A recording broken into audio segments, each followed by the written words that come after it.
Nosotros profesamos todos los domingos que tenemos un solo Señor. Y para que no haya duda, porque hoy Señor se le llama a cualquier mamarracho, para que no haya duda, le ponemos el nombre. Creemos en un solo Señor, Jesucristo. O sea, ahí no queda duda para nadie más. Categóricamente, todo lo otro se llama unir a esta fe de Jesús a otro tipo de persona, otro tipo de cosas. ¿Cómo se llama? Relativismo, que es lo que está de moda hoy en día, relativismo. No importa que eso, tal que tú creas en Dios, no importa que sea Buda, o que sea fulano, que sea... No, nosotros creemos en un solo Señor, que tiene nombre, Jesucristo.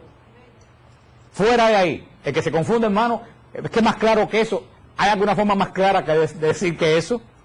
¿Cómo alguien se puede confundir con yoga y con otras cosas? ¿Qué tiene de malo el yoga?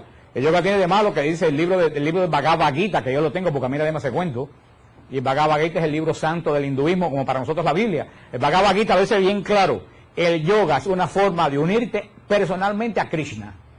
Punto. Si ellos lo dicen, ¿por qué yo voy a decir que no? No, lo dice bien claro, como para nosotros la comunión o la confesión nos une a Cristo, para el hindú, el yoga es una forma de unirse a un Dios, a su Dios que es un Dios pagano. Krishna no quiere decir Jesucristo. Nosotros creemos en un solo Señor Jesucristo. Creemos en un solo Dios, pero creemos en este caso, estamos hablando de un solo Señor Jesucristo. No más ningún Señor. Todo lo demás que sea Señor en tu vida. Y vuelvo a decir, Señor, en sentido de dueño, en sentido de posesión. Si tú tienes algo que posee tu vida que no es Jesucristo, hermano, estás en idolatría.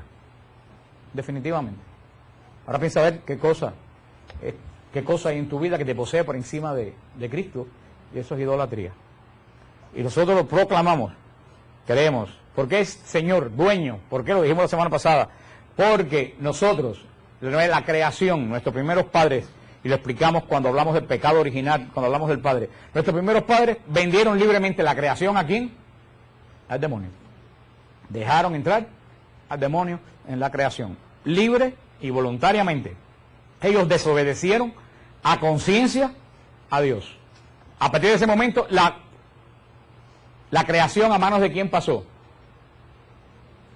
¿A manos de quién pasó la creación? Del diablo.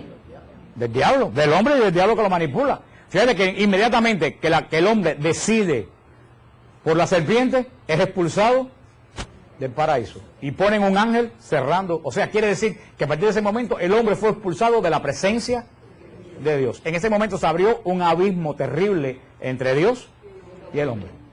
Toda esa gente hasta Cristo caminaron solos en medio de ese abismo que hay entre Dios. Dios se separó porque Dios no mora donde hay pecado. Entonces nosotros, la creación en ese momento fue vendida ¿a quién? Al diablo. Al diablo. Por eso el diablo, con mucha propiedad, cuando se aparece a Jesús en las tentaciones, que le dice, todo esto te doy si te postras. Y claro que se lo daba, si era de él. Era de él. Todo esto te doy si te postras. Cristo no le dijo, mentira, eso no es tuyo. Cristo no le dijo eso. Todo esto te doy si te postras. Cristo le dijo, adorarás tú solo, solamente puedes adorar a Dios. Le dijo, no me importa lo que tú me des. La adoración no se quita de Dios. El mundo pasó a ser poder del demonio. Cristo, con la cruz, con el poder de la cruz, con el poder de la muerte redentora de Cristo a la cruz, vuelve a restituir el mundo ¿a quién? A Dios. Entonces Jesús compra al mundo, compra a la humanidad, ¿a precio de qué? De la sangre. Por eso que Señor, porque nos compró a cada uno de nosotros a precio de sangre. Cada uno de los que están aquí vale la sangre de Cristo. Es el valor. Por eso que todo el mundo puede decir, yo no valgo nada. Si tú vales la sangre de Cristo. Por eso que decimos, Jesús es el Señor, porque Él nos compró. Al comprarnos se constituye nuestro dueño. Por eso decimos que confesamos que creemos en un solo Señor Jesucristo. Ahora falta que sea verdad, que Cristo sea el que haya comprado tu vida, o que tú te hayas dejado comprar por Cristo. Por eso, en ese sentido, es el término que se usa de Jesús como Señor. Lo veremos después cuando abundamos en la parte de Cristo, como Cristo compra, como Cristo reúne de nuevo la creación a quien le pertenecía. Y la obra de Cristo no ha terminado todavía. Lo que vamos a ver todavía es que lo que mucha gente no sabe es que la obra de Cristo no ha terminado. La gente piensa que Cristo se resucitó, se fue a los cielos y se acabó el asunto. No, ahí es donde la cosa empezó. Ahí la cosa empezó. La obra de Cristo no está terminada. Recuérdense cuando estudiamos la Eucaristía. ¿Por qué hay Eucaristía? Porque Jesús todavía está en el cielo, mediando. ¿Como qué? Como lo que está puesto en el cuadro. Como Cordero de la Alianza delante del Padre, como sacerdote, altar y víctima. Cristo va a terminar su obra, ¿cuándo? Cuando salga del lugar santísimo y retorne a la tierra. Ahí sí, ya la obra redentora de Cristo, ¿cómo? Se terminó. Ahí ya, por mucho que te arrepientas, después de eso ya no va a haber arrepentimiento ni ningún poder de cambio. Porque la obra va a estar terminada. Mucha gente piensa que la obra de Cristo se acabó. La obra de Cristo no se acabó. Si la obra de Cristo se hubiera acabado, ninguno de nosotros fuéramos redimidos. Porque si la obra de Cristo se hubiera terminado, cada vez que tú pecaras, ¿qué cosa pasara? Te condenado. Tan sencillo como eso. Si Cristo muere en la cruz y nos liga de los pecados en la cruz, ¿qué pasa con el pecado que yo hago ahora? ¿Quién lo carga? Si ya Cristo murió en la cruz. Condenación. La obra no ha terminado porque Cristo está delante del Padre día a día, mediando por los pecados de todos nosotros. Hasta el día que cuando Cristo regrese, es cuando la obra mesiánica de Jesús se va a acabar. Por eso cuando estábamos en el Monte de los Olivos, allá en Jerusalén, yo decía, miren el cielo, porque a lo mejor las piedras Cristo no caminó en esta piedra, a lo mejor Cristo no se bautizó en este pedazo del río, pero ese mismo cielo del Monte de los Olivos fue el que vio a Jesús subir. Y es el mismo que lo va a ver bajar el día que termine la obra de Cristo. Yo decía a nuestra guía Magalit, que tiene un gran corazón cristiano a pesar de ser judía, yo decía, a lo mejor tanto lío, cuando Jesús regrese, para nosotros es la segunda venida, pero a lo mejor para ustedes, los judíos, va a ser la primera venida, y ahí se va a juntar los dos pueblos de Dios en un solo momento, porque ellos siguen esperando al Mesías, y dicen que cuando venga el Mesías van a resucitar los muertos. Nosotros decimos que cuando Cristo regrese, van a resucitar los muertos. Fíjate cómo hay misterios por ahí que nosotros no entendemos ni sabemos. Pero dice la palabra que al final los dos pueblos se van a reunir bajo un solo pastor. Dice la palabra bien claro, llorarán por el que traspasaron. O sea, dirán que equivocado hemos estado todo este tiempo. En esa condición creemos que creemos en un solo Señor Jesucristo. Ahora bien, dice bien claro, como sigue diciendo el credo, Hijo único de Dios. Está bien claro el credo. Dios tiene un solo Hijo, que es Jesucristo. Un solo Hijo que tiene Dios. Nosotros somos hijos de Dios, pero somos hijos de Dios por adopción. Eso lo veremos después. Dios en el bautismo, por el poder de la cruz de Cristo, por la unción del Espíritu Santo, nos adopta como hijos y nacemos de nuevo en el bautismo. Ese es el segundo nacimiento, el que hablaba Nicodemo, bautismo. Pero somos hijos ¿cómo? Adoptados. Dios tiene un solo Hijo. Creemos en un solo Señor Jesucristo. Hijo único de Dios. ¿Cuántos aquí tienen hijo único? ¿Cuántos aquí tienen hijo único? Bueno, los que tienen hijo único saben bien qué cosa es tener un hijo. Todos los hijos se quieren, pero yo me imagino que el que tiene un solo hijo deposita todo el cariño que se reparte entre muchos, lo deposita en ese. Ahora imagínate que Dios tiene un solo hijo. Yo diría, bueno, nosotros somos hijos adoptados de Dios, a lo mejor entonces Dios nos quiere menos, porque somos hijos adoptados. Yo siempre digo que una persona sana, muchas veces quiere más a un hijo adoptado que un hijo que lo tiene. Y yo le digo, ¿por qué? Le digo, a mí mi mamá y papá me quieren porque no tienen más remedio. ¿No? Y a todos ustedes, sus padres los quieren porque no tienen más remedio. Si todos ustedes no fueran hijos de sus padres, fueran hijos del vecino, posiblemente la mamá de ustedes dirían, qué mujer o qué hombre más pesado. Créanlo, ¿por qué los padres de ustedes lo quieren? Porque son. Y el especial dice, ¿qué remedio si es mío? Ahí no hay. Ahora, cuando todo esto es un hijo, tú lo eliges. Y cuando tú lo eliges es porque tú lo amas. Cuando todo esto es un hijo, tú lo eliges. Tú dices, a mí me gustó aquel que está allí, por esa característica. Estoy seguro que si nuestros padres nos hubieran dejado elegir a cada uno de nosotros, nos hubieran elegido totalmente diferente. Por eso digo que muchas veces lo que no se entiende así, porque el mal corrompe el mundo, pero yo digo que muchas veces los hijos de todos se quieren más. Y mire, si en el caso espiritual, y esto no es chiste, es muy serio, si en este caso espiritual es así, que Dios, para rescatar a los hijos adoptados, mandó lo único que tiene a morir. Dime tú si eso no es amor. Los que tienen hijos únicos, imagínate que ustedes mandaran que el hijo único que tiene fuera a morir por un vecino. Ninguno de ustedes lo haría. Pues Dios nos ama a nosotros tanto que mandó al único hijo que tiene sin necesidad, porque Dios podía haber destruido la creación y haber hecho otra completa. ¿Puede o no puede? Sí. Claro que podía, puede decir, esta creación me abandonó, la destruyo. Sin embargo, Dios nunca se arrepiente de lo que hace. Por eso en vez de destruir, ¿qué hizo? Regeneró. ¿Regeneró a través de quién? De su único hijo. Podía haber mandado un ángel. No, su único. Por eso lo recalca el credo. Tal, lo dice el pasaje más famoso de San Juan de la Biblia. Tanto amó Dios al mundo que envió a su único hijo para que todo aquel no perezca, sino que tenga vida eterna. Hijo único de Dios. Cuando decimos que los ángeles y nosotros somos hijos de Dios, lo decimos en sentido, podríamos decir, comparativo. Somos hijos de Dios porque Él ha sido nuestro creador, pero no en esencia somos hijos de Dios. Somos criatura de Dios. Somos imagen de Dios. Pero si vamos a hablar teológicamente, Dios tiene un solo hijo, que tiene nombre, Jesús el Cristo.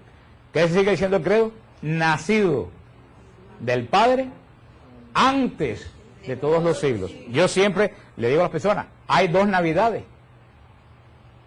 Jesús tiene dos Navidades. La primera cuando nace, ¿de quién? No, la primera cuando nace del Padre.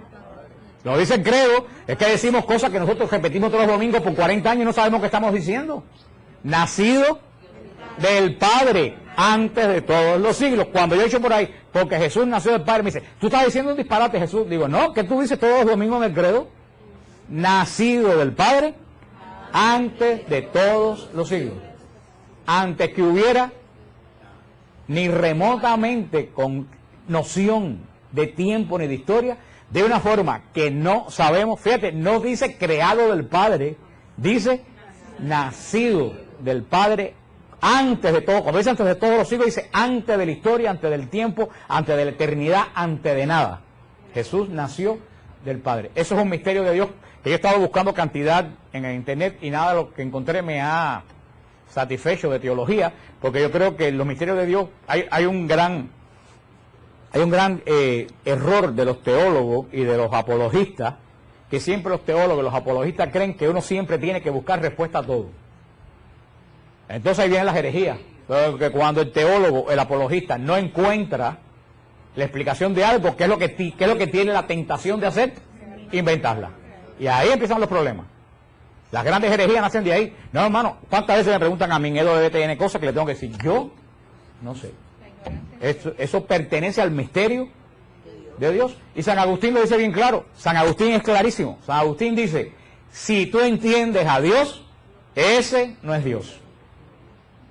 Se lo voy a repetir. Si tú entiendes a Dios, ese, estate seguro que no es Dios. Porque Dios es incomprensible para nuestra mente. De Dios sabemos poquísimo, es lo que sabemos de Dios. Y haciendo estos estudios me he dado cuenta que la mitad de las cosas que he leído de teólogos muy respetados yo lo he desechado. Porque yo dije, eso es pura especulación. Y yo no especulo con las cosas de Dios. Nacido del Padre, no sabemos cómo fue eso. Fíjate, no quiere decir, yo creo que ustedes tengan claro eso, no quiere decir que Cristo nació como nosotros, del Padre, porque estamos tan humanizados. Por ejemplo, las amebas, ustedes saben, cuando ustedes fueron a la escuela, ¿ustedes se acuerdan cómo se reproducen las amebas? ¿Cómo nacen las amebas? Se dividen. La ameba, que es un bicho así, en Puerto Rico son malos, un animalito, una bacteria, la ameba es redonda, se empieza a hacer así, así, cuando llega aquí, ¡pum!, nacen dos. Así como ellos se reproducen. A nosotros eso tiene sentido, ¿no? O sea, muchas lombrices, ¿cómo se reproducen también ellas mismas? Son macho y hembra. O sea, hay diferentes formas de generación que no es de la forma en la cual nosotros nacemos. Lo que pasa es cuando dice nacemos, enseguida nos viene a la mente nuestro nacimiento de una forma que no entendemos, así como la ameba se genera de una forma diferente. La lombriz se genera de una forma diferente. Nosotros nos generamos de otra forma diferente, de una forma que nosotros no podemos entender, porque Dios es uno. En un momento antes de que existiera nada, antes que existieran las galaxias, en un momento de la historia, Jesús nació, se desprendió, se generó, no podemos decir, de el Padre. Así que Jesús tiene dos nacimientos. tiene el momento que no había tiempo, por eso que no lo celebramos, en que nació ¿de quién? Del Padre. Y el segundo momento, que es cuando nace como hombre, cuando nace de María la Virgen como hombre, que eso es, vamos, la otra parte del credo, de cuando habla de Jesús, pero en un momento donde tu mente ni siquiera puede llegar. Ustedes nunca se han puesto a pensar dónde termina el universo. Yo sí me lo he pensado muchas veces, y he dicho, pero cuando tú te pones a pensar en eso, tú llegas a la conclusión de que nada tiene sentido. Porque tú dices, si el universo no tiene fin, y los científicos aceptan que el universo es eterno, entonces ¿por qué no aceptan que Dios no tiene principio ni fin? Si aceptan que el universo no tiene principio ni fin. Cuando tú piensas en esto, bueno, antes que todo eso pasara, hasta antes que el hueco del universo se hiciera, Cristo nació ¿de quién? Del Padre. Nació del Padre antes de todos los siglos. Ese es uno de los grandes misterios de Dios. El Padre Francesco lo explicó muy bien en el retiro de Tampa. Dice que Dios es tanto amor, es una forma mística, no de explicar la Trinidad, no es una forma teológica, pero dice que Dios es tan fuerza de tanto amor que una persona solo no se puede amar, porque una persona solo, si se ama el solo, ¿qué cosa es eso? Egoísmo, y Dios no puede ser egoísta. En Dios hay tanto amor que ese tanto amor que había en Él generó en otra persona que es su hijo. Y después el amor que se tenía el Padre y el Hijo era tan profundo que se generó en el Espíritu Santo. Es una forma mística para nosotros poder entender que Dios es familia, que Dios sabe lo que es la paternidad. Por eso lo decimos bien claro en el credo, en el versículo de San Juan 8:58, Jesús con toda claridad habla de su eternidad. Jesús dice en el Juan 8:58, amén, amén. Cuando en la Biblia Jesús dice amén, amén, para el oído, porque es que va a decir algo profundamente importante. Dice Jesús, amén, amén. Es una forma judía de llamar la atención. Amén, amén. Yo os digo, antes que Abraham existiera, yo soy. Ahí Jesús, un carpintero de 30 años, está diciendo, oye bien lo que les digo, antes que Abraham existiera, yo soy. Hay una prueba clarísima por eso solamente, yo muchas veces le digo a algunas personas, hay dos opciones, o Jesús es Dios, o es un mentiroso. ¿No hay opción? Todo eso no, que Jesús es un gran hombre, que Jesús es un gran filósofo, no, Jesús, hay dos opciones, o es Dios, o es mentiroso. No hay más ninguno. Y yo escogí por la primera. Yo escogí por la primera. En este pasaje se afirma la existencia eterna de Jesús. O sea, aquí ya Jesús se está comparando con la revelación del nombre de Dios en el Antiguo Testamento. El Evangelio de San Juan es el único que llama a Jesús continuamente, yo soy. Yo soy el pan de vida bajado del cielo.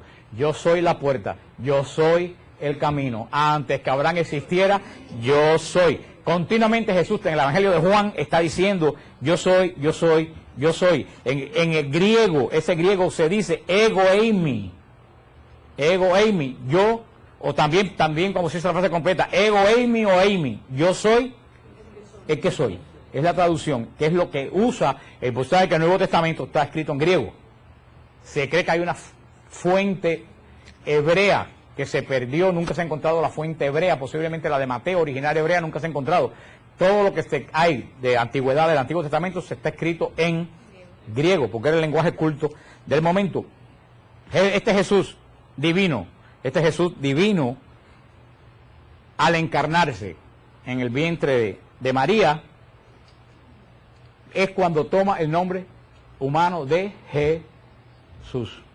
Anteriormente, a la encarnación de Jesús en el vientre de María, Jesús es de forma totalmente como espiritual. Te voy a decir algo. Antes de la encarnación, Jesús es Espíritu Santo. No es el Espíritu Santo, es Espíritu, tal como el Espíritu Santo es en este momento, así también era Jesús antes de la encarnación. Jesús se encarna en el vientre de María y es como Juan, en el Evangelio de Juan usa una palabra griega, de una terminología griega legal, para definir a Jesús antes de la encarnación, el verbo, el logos, en griego, logos, el verbo. Juan busca esa palabra, o también se usa la terminología para la Trinidad persona de del código legal romano para decir algo que existe, pero que verdaderamente no sabemos exactamente cómo calificarlo. Porque ahora tenemos toda la Biblia escrita, pero acuérdense que en la época de Juan, ¿qué había del Nuevo Testamento? Nada. Juan tuvo que fabricar, y los padres de la iglesia, toda la teología de la nada. Por eso que Juan dice, Cristo entre la encarnación era el Logos, era el Verbo, la palabra de Dios, pero no una palabra de Dios estática, como escrita en un libro, una palabra de Dios que es viva, por eso que le llama Verbo, la palabra de Dios que siempre está en acción. Filipenses 2, del 6 al 11, Filipenses 2, del 6 al 11, nos da la esencia de lo que ocurre con Jesús en la encarnación.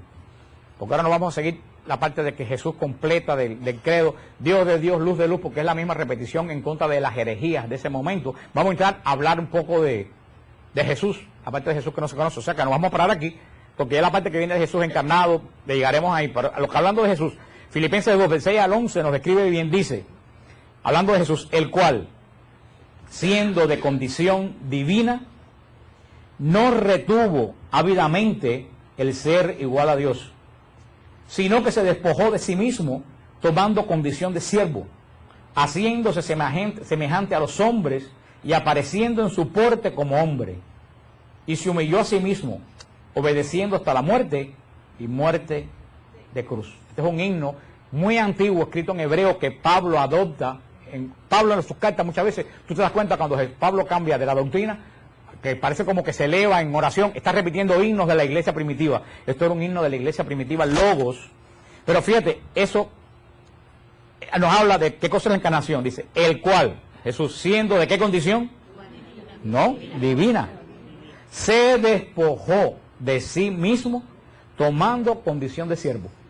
Fíjate, San Pablo lo dice bien claro. Jesús, lo deja San Pablo claro, Jesús de condición divina. Se despoja de su condición divina para hacerse uno, como cada uno de nosotros, menos en el pecado. Y ahí es donde está el misterio, ahí donde está el misterio. ¿Qué cosa es despojarse de su condición divina? Yo les pongo un ejemplo, estaba pensando cómo le explico eso, de una forma muy sencilla. Yo cuando juré la ciudadanía americana, yo tuve que jurar que dejaba atrás la ciudadanía cubana. Yo legalmente dije que ya dejaba a un lado la ciudadanía cubana y adoptaba la ciudadanía norteamericana. Yo soy norteamericano. Ahora, el hecho que yo dijera, que jurara eso, a mí me convirtió inmediatamente en anglosajón. ¿Cuántos aquí son ciudadanos americanos? Aquí no viene inmigración, así que sin miedo pueden. Mira, la mayoría son ciudadanos americanos. ¿Ustedes creen que yo estoy en una congregación de anglosajones? Como dicen en Puerto Rico, todos tienen, y yo incluido, la mancha de plátano en la cara. Pero sin embargo, yo tengo el hecho de hacer medio ciudadano americano, no me despojó de mi condición de ¿qué? De cubano, porque yo voy a ser cubano hasta que, y ustedes van a ser nicaragüense, colombiano, lo que sea, hasta que se muera. Hemos dejado atrás una etapa para aceptar otra, pero eso no nos quitó nuestro origen. ¿Ustedes entienden eso que les quiero decir? Cuando yo vine de Cuba, yo había estudiado licenciatura en ciencia económica en Cuba, y yo fui a Nueva York y empecé a trabajar de portero. En Cuba, aunque era la miseria que había, pero como quiera que sea, era un licenciado, quien cabía de la universidad. Aquí, ¿qué cosa era? Un portero. Ahora, el que yo me pusiera hoy, por ejemplo, los médicos que vinieron de Cuba a principio del exilio, que se tuvieron que poner a lavar, limpiar baños en los hoteles en Miami Beach, perdieron su condición de médico. No, se hicieron trabajadores de limpiar, pero no perdieron su condición de médico, porque después fueron y revalidaron los títulos. Así es lo que pasó con Jesús. Jesús se despojó de su condición divina sin perderla, como el médico que se puso a limpiar baños temporalmente y dejó a un lado el título de médico. Mire, doctor, venga acá. O el caso cuando yo fui portero. Jesús se despojó, no quiere decir que dejó de ser Dios, sino que dejó su condición divina. Hechos que eran relativos a Dios, como la reverencia que se le debe, la adoración a Dios que no se puede ver si no muere. Dice, nadie puede ver a Dios y seguir vivo. Esas características de Dios fue la que Jesús dejó a un lado para tomar, ¿qué cosa? Nuestra condición humana, y no solo nuestra condición humana, tomar condición, lo dice San Pablo, de siervo. Fue más abajo que nosotros, porque Jesús viene a someterse. Jesús se pone en una condición todavía mucho más abajo que la condición de de nosotros. Pero ustedes entienden eso, no es que Jesús deja temporalmente de ser Dios, Jesús sigue siendo Dios, Él se despoja voluntariamente de ciertas condiciones divinas, que características de Dios, para asumir, porque si no se despoja de esas características, nunca hubiera sido verdadero hombre.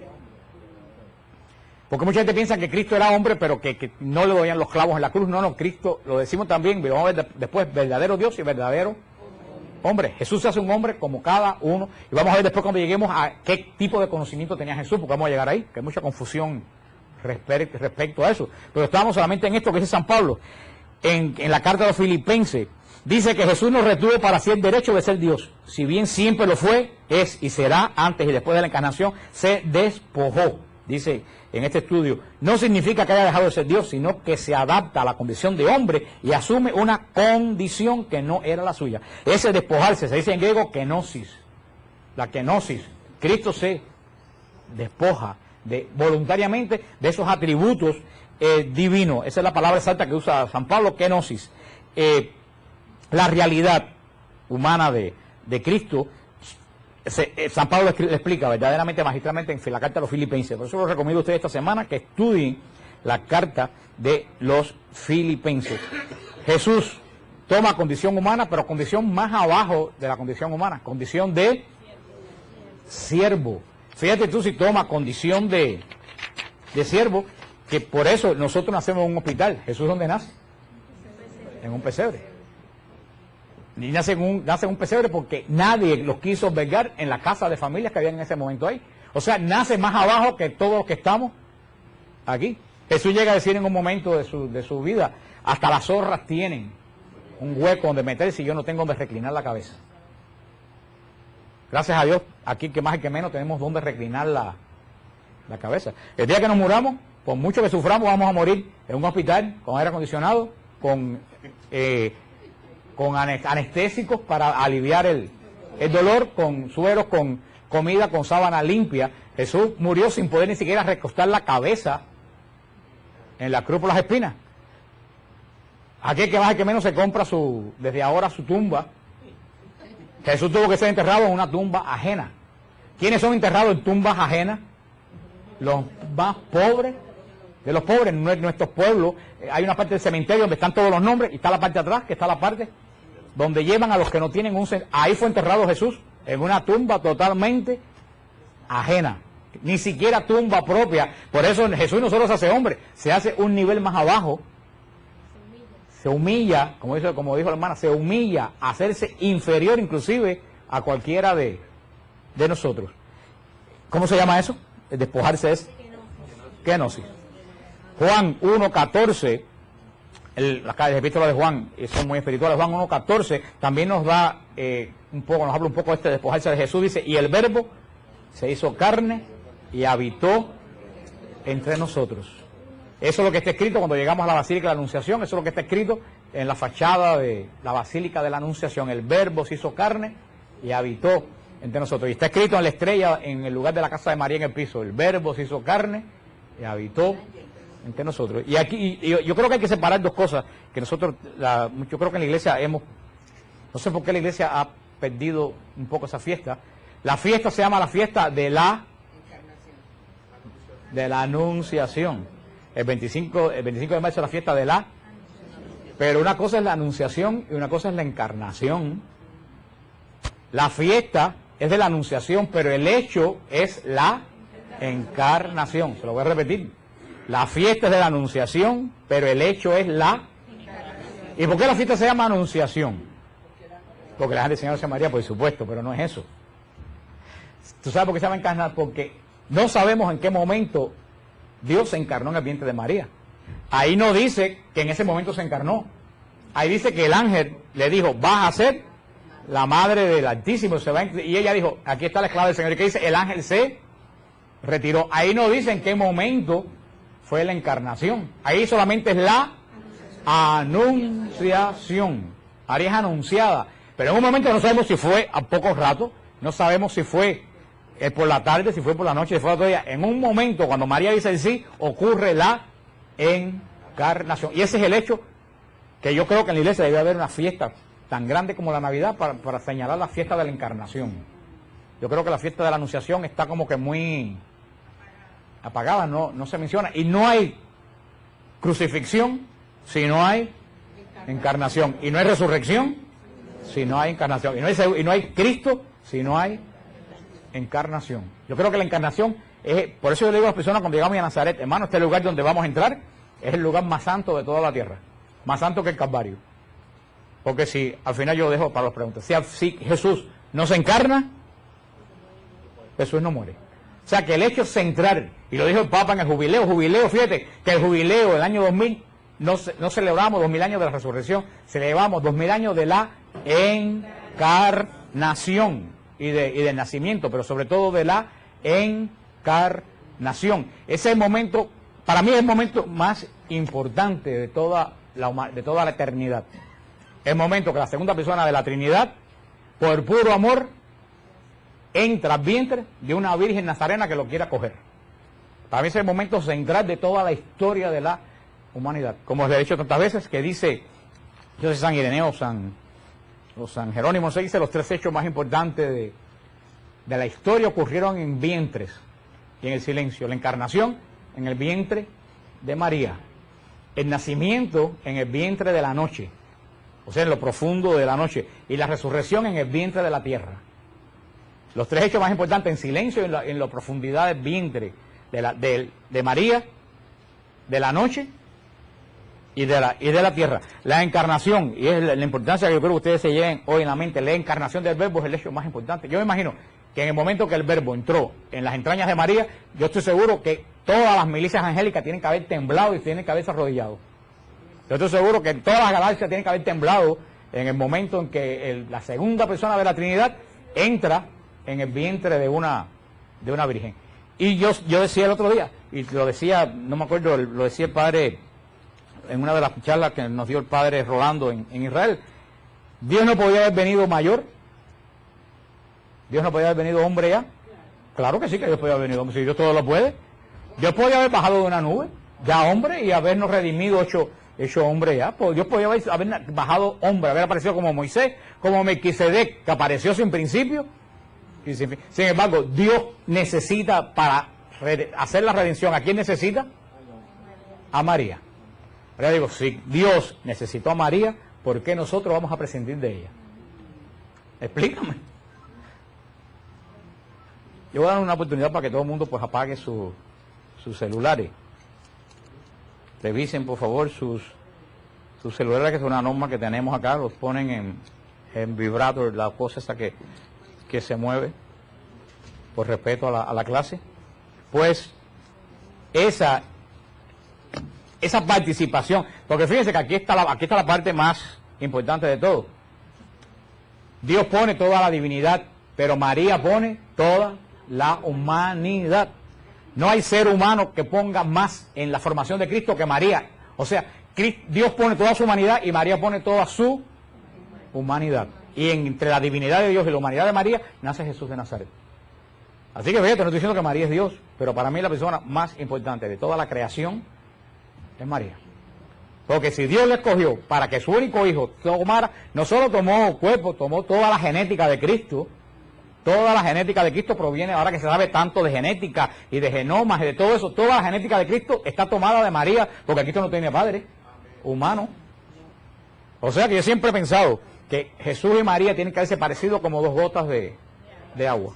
Porque nosotros nos parecemos a nuestro papá, a nuestra mamá, pero Jesús solamente tiene rama materna humana. María provee, toda la genética de Jesús proviene de María. Si Dios Padre escoge el material de María para hacer a su hijo, hermano, algo tiene que haber encontrado Dios en esa mujer. ¿Y quién eres tú para decir que es una mujer como otra cualquiera?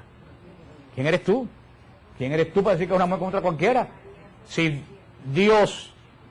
cada uno de nosotros pudiéramos coger nuestra madre, escogeríamos una perfección de madre. Dios pudo escoger su madre. ¿Cómo no la va a escoger? Fíjate con qué detalle, si ustedes van al libro de Éxodo, y esto es muy importante, fíjate si ustedes van al libro de Éxodo, con cuánto detalle Dios describe el arca de la alianza. Léanse el Éxodo, Dios no dijo hagan una caja y pongan, no, Dios dice que tenga tanto de alto, tanto de ancho, tanto de profundidad, la recubre con tantos de oro, le pones tantas argollas, le pones tantas. Dios de un capítulo entero describiendo cómo Él quiere que hagan el arca de la alianza minuciosamente, con medidas específicas. ¿Qué cosa iba a contener el arca de la alianza? Las tablas de la ley. Ahora imagínate, ¿cómo Dios no va a hacer con medidas específicas aquella que va a contener a su hijo? ¿Cómo no lo va a hacer? Como me decía un pastor una vez, me escribió también otra persona el otro día, porque esa palabrita parece que la usan, porque ellos tienen unas, gracias Ramón, ellos tienen unas palabras un poco raras. Me dice, este hermano que me no, porque María es un vaso desechable. Yo dije, hermano, yo no quiero estar en tus zapatos cuando te enfrentes al hijo de María. Porque tú estás ofendiendo a la madre de Jesús. Así que el problema lo vas a tener tú con él. Yo no. Tú lo vas a tener cuando él te diga, ¿a qué tú le llamaste a mi madre? Porque Jesús es verdadero Dios, pero sigue siendo verdadero hombre, con sentimientos de verdadero hombre. Y un hombre que no quiere a su madre. Yo le digo a la gente, si Cristo no quiere a María, Él no te puede querer a ti. ¿Cómo no va a querer a la que le dio de comer, a la que le enseñó a caminar, a la que se fue a Egipto para que no lo mataran, a la que estuvo 30 años dándole de comer, a la que cuando todos los hombres de pelo en pecho se fueron, lo siguió a pie de la cruz? ¿Cómo no va a creer si te va a creer a ti que eres un sinvergüenza? La prueba de que Dios me ama a mí es que más que a mí ama a María. Eso es lo que esta pobre gente están tan obnubilados que eso es sentido común, eso no es teología, eso es sentido común. Jesús toma toda su humanidad de María. Por lo tanto, aunque no estamos hablando de María ahora, María tiene que haber sido un ser tremendamente excepcional, más allá de lo que todos nosotros tenemos imagen que pueda haber sido. Aquella que Dios escogió para, fíjate, vuelvo a decir, no es el arca donde se pusieron unas piedras adentro, no es que Dios bajó espiritualmente, no. La segunda persona de la Trinidad entró en el vientre de María, se hizo ¿qué? Hombre, y nunca volvió a ser espiritual. Jesús no es espiritual ahora. Jesús resucitó físicamente, de una forma gloriosa que no sabemos, pero sigue siendo físico, como nosotros. Luego entonces, la carne que cogió Jesús en el vientre de María es la misma que tiene en el cielo. Es la misma que tiene en el cielo. Por eso es que María es llevada al cielo. Porque parte de esa carne de Jesús es de María. Por eso es que María no puede tampoco conocer la corrupción como no la conoció Jesús. Por eso es que María es llevada al cielo. Porque María es el vaso no desechable, el vaso sagrado, el cual Dios tomó de oro, como dice Mirta, para depositar a su único hijo. Y vuelvo a decir, todo esto lo tiene María porque ella es buena. No, lo tiene por Cristo. Porque si en vez de María hubiera sido Juana, todas estas cosas que estamos hablando, lo estuviéramos hablando de Juana. O sea, no es María per se, como dice el dogma de la Asunción, como dice el dogma de la Inmaculada, en atención a los méritos de su único hijo. Porque, y lo vamos a ver después, Jesús es hijo unigénito de Dios y primogénito de María. Y vamos a ver después, así como Dios tiene un solo hijo, María tiene que haber tenido solamente un solo hijo. No puede haber compartido la divinidad de Jesús con nadie. Este aspecto de la encarnación que vamos a seguir viendo la semana que viene, que lo subraya San Juan tremendamente en el capítulo 1 de su Evangelio. El capítulo 1 del Evangelio de Juan se le llama el Génesis del Nuevo Testamento. ¿Se recuerdan cómo se dice Génesis en hebreo? ¿Quién se acuerda? ¿Alguien lo dijo por ahí? ¿Cómo se dice? No dijeron ñiñiñi por ahí. Eso no es hebreo. Eso no es hebreo. El Génesis en hebreo se dice Bereshit. Bereshit se dice que la palabra Bereshit quiere decir en el principio. Así comienza, la palabra de Dios comienza en el principio, Bereshit.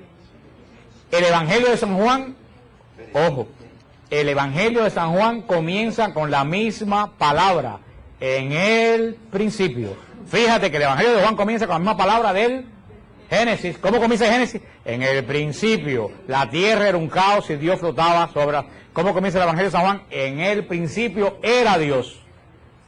Por eso se le llama el Génesis del Nuevo Testamento. En el principio era Dios. con esto vamos a terminar hoy, después seguimos la semana que viene, pero quiero leerle para que ustedes tengan la constancia completa del Evangelio de Juan, no de mi traducción, sino de la original.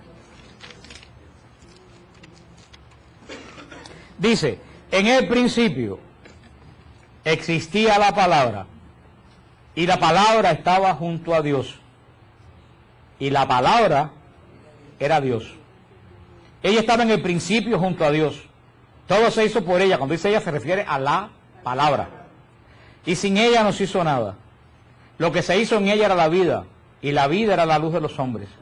Y la luz brilla en las tinieblas, y las tinieblas no la vencieron. La palabra era la luz verdadera que ilumina a todo hombre viniendo a este mundo. En el mundo estaba, y el mundo fue hecho por ella, y el mundo no la conoció. Vino a los suyos, y los suyos no la recibieron. Pero a todos los que la recibieron les dio poder de hacerse hijos de Dios.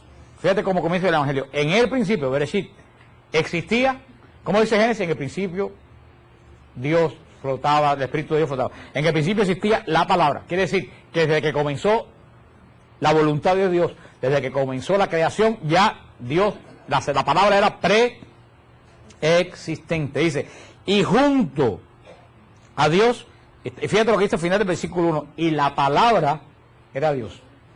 Ahí la traducción más correcta que la palabra sería el verbo. A mí no me gusta la traducción esta que hicieron de palabra, porque eso se puede interpretar de una forma feminista. A mí no me gusta el interpretar a Cristo de forma femenino. Yo, con todo el respeto a la Biblia de Jerusalén, yo seguir usando la palabra original. En el principio era el verbo, y frente a Dios era. Yo soy un poco... No sé si yo estaría viendo ya fantasmas por donde quiera, pero donde a veces yo leo cosas y una alerta me hace ta. Yo digo, aquí hay algo de nueva era. Porque la nueva era es como las cucarachas. Tú las terminas por un lado y sale por el otro. Y donde menos tú te lo imaginas, y a lo mejor la gente que está haciendo la traducción ni se da cuenta que la nueva era se lee. Porque es tan sutil que se cuela, que hasta tú mismo tienes que al lado te das cuenta que dijiste algo que puede sonar a nueva era, porque ese es el engaño del demonio. Pero fíjate, vamos a poner con la palabra verbo. En el principio era el verbo, y el verbo estaba junto a Dios, y el verbo era Dios. Juan lo dice claramente, el verbo era... Ustedes saben lo que la traducción Nuevo Mundo de los Testigos de Jehová, que es la traducción más infame que existe sobre la tierra. Es una traducción grotesca y grosera. ¿Ustedes saben lo que dice? Lo que hicieron ellos dice, en el principio era el verbo, y el verbo estaba junto a Dios, y el verbo era un Dios. Un Dios con D minúscula. Digo yo, ¿cuántos dioses hay? El verbo era un Dios. O sea que parece que hay muchos dioses. Colaron la palabra un, que no existe en el original griego. Dice, y la palabra era Dios. Por ella todo se hizo en el principio. El verbo se hizo carne. Esta palabra que se usa aquí en griego, la palabra ginomai, que significa llegó a ser. En un momento de la historia, esa persona espiritual se hizo, cuando dice carne, quiere decir que en un momento determinado del tiempo y del espacio se hizo uno igual que nosotros, menos en el pecado. La semana que viene vamos a hablar entonces de la conciencia de Cristo, de qué conciencia tenía Cristo de sí mismo, porque hay mucha confusión con eso. Hay una cantidad de disparates sobre qué piensa Dios, cuál es la naturaleza de Dios, cosa que nosotros los católicos verdaderamente no se nos explica. Porque cuando se explica nosotros no vamos a las clases que se dan.